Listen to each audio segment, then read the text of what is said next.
세계 곳곳의 기후 소식 살펴보죠. 기후 리포트.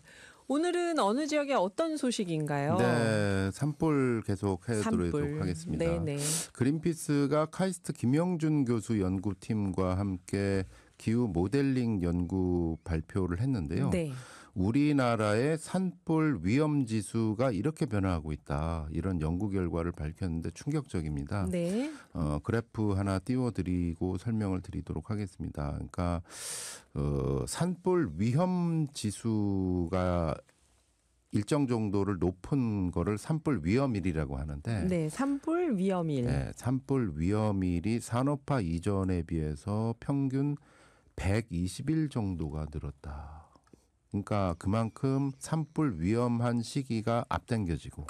120일이 늘었으면 1년 중에 한 4개월이. 네. 그리고 산불 위험. 예전에는 한 봄 정도만 좀 잠깐 이렇게 불이 나고 말았는데. 예, 불조심하면은 예. 괜찮았는데 더 앞당겨졌고 아하. 위험한 일이. 그다음에 겨울에도 산불이 계속 활활 타고 있고. 겨울에도. 예. 그래서 대한민국이 산불 화약고가 됐다라는 게 연구로 입증이 되고 있습니다. 우리 산림이 국토의 70%니까 정말 산불이 날 확률도 높겠네요. 네, 그러니까 최근 이제 그 발생했던 경북 산불만 하더라도 네네. 이게 그 면적이나 속도 면에서 다 신기록을 세웠잖아요. 그러니까 축구장 6만 3천 개 정도가 넘는 면적을 한꺼번에 태웠다. 다 합쳐서 75분의 사상자를 냈다. 아이고. 역대 최대 규모죠. 이 속도 자체가 워낙 빨라서 이거를 보면 산불 위험 기간이 연장되고 위험 지역도 늘어나서 산불 규모도 더 커진다라는 분석을 할 수가 있는데요.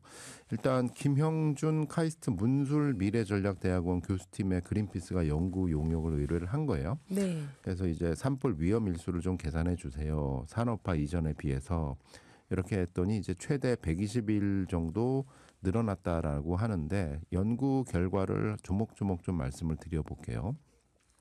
기후 모델링으로 해서 연구 추정을 했는데 온난화가 존재하는 현재는 20 이상의 높은 산불 위험 지수가 지속되는 기간이 산업화 이전보다 연간 기준 최대 120일 길어졌다. 그리고 최대 일수를 기록한 곳, 그러니까 산불 위험 지수가 가장 높은 날이 네. 많은 지역은 지역으로 따졌더니 경북 지역이었다. 아, 이거 맞았네요. 네, 이번에 아이고. 사고가 난 여기가 아니나 네. 다를까 이렇게 됐습니다. 두 번째 그래프 한번 띄워드릴게요. 이거는 지역별로 산불 위험 지수가 언제부터 시작되는지 전반적으로 앞당겨졌다라는 거를 보여주는 그래프인데요. 네. 대한민국 전 지역 모두 산불 위험 시기가 전보다 일찍 시작하고 늦게 끝나는 곳으로 나타났습니다. 예를 들어서 경남은 산불 위험 지수가 20이 넘는 날이 기존에는 2월 마지막 주였거든요. 네. 그게 2월 2일 첫째 주로 확 당겨졌고요. 전남도 예전에는 4월 둘째 주 정도부터 이제 조심해야겠다 했는데 이게 3월 첫째 주로 확 당겨졌습니다. 네. 대구도 4월 4일부터 조심해야지였는데 3월 25일로 확 당겨졌고 이게 아마 그 요번 산불은 요 예측보다 더 당겨진 거죠. 네. 사실은. 그 전반적으로 충북, 대전, 대구 다 4월에서 3월로 산불 위험 시기가 빨라졌습니다. 그래프에 안 나온 걸 보면 산불 위험 지수의 강도, 산불 위험, 그러니까 한 번 났을 때 어느 정도 위험한가라는 강도가 전국적으로 평균 10% 이상 증가했다라고 나옵니다. 네. 특히 충청, 전라, 경북 등 중남부 지역에서는 강도가 더 세진다라는 것입니다. 산불 날 때 더 대형 산불로 번질 가능성이 커진다라는 것이죠. 네. 아울러서 기존의 산불 위험 지수가 높았던 지역은 그 위험이 더 높아졌다. 특히 소백산맥 인근은 현재 지구에서 산불 위험 지수가 20을 초과하는 날짜가 최대 151일에 달해서 산업화 이전에 최소 14일이었는데 한 130일 정도가 늘어난 거죠. 예, 소백산 지역이 더 위험한 그 변화 추이가 네. 더 강하게 관찰되고 있다라는 것입니다. 그래서 이에 대해서 이제 카이스트 담당 연구자인 김 교수는 이런 말을 했는데요. 인간 활동에 의한 기후 변화가 전반적으로 산불 위험 강도를 증가시킬 뿐 아니라 시작은 앞당기고 종류는 늦추는 것으로 나타났다. 네. 온실가스 배출 줄여야 된다. 이러지 않으면 모두가 전국적으로 다 산불 피해에서 자유로워지지 않는다라는 네. 걸 얘기하고 있고요. 또 아울러서 심혜영 그린피스 기상기후 선임연구원은 의미심장한 얘기를 했는데요. 산불은 그동안 폭염이나 폭우, 태풍 같은 기후재난과 달리 인간의 실화로 발생한다는 점에서 인재 아니냐라고 해서 기후와의 연관성에 대한 연구가 활발하게 이루어지지 않았는데 이번 연구를 통해서 이거 기후변화의 직격탄이 산불 대형화로 이어지고 있다라는 점에 주목해야 된다. 이런 점을 강조를 하고 있습니다.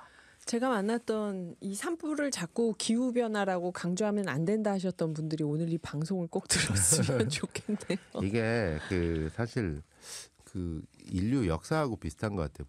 큰 불이 나고 네. 그러면 꼭 마녀 사냥감을 찾잖아요. 사람 심리가. 네. 그래서 물론 그 실화를 두둔하는 게 아니에요. 네. 이거 정말 불조심해야죠. 이 실화 원인들 보면 정말 어이없는 일들이 많은데 그거를 막는 게 사실상 현실적으로 굉장히 쉽지 않다라 그래요. 네, 네. 언제까지 실화 낸 사람들 만약 예를 들어서 뭐 법을 개정해 가지고 실화 낸 사람 사형을 해. 아유, 그건 말이 안 그런다고 되죠. 해가지고 산불이 막아질까? 예. 저는 그렇다고 보지 않거든요.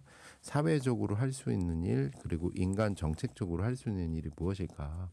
가장 앞서 왔다는 거는 저는 임도, 산림도로라는 아주 낯선 도로를 산림 소방도로. 산불 소방도로라는 산불 소방도로. 산불 소방도로를 뚫어야 된다. 네. 아니, 불이 났으면 소방도로 뚫어야 되잖아요. 소방차 올라가야 예, 되는데. 일본보다도 5분의 1 수준이고 오스트리아보다 10분의 1 수준인데 네.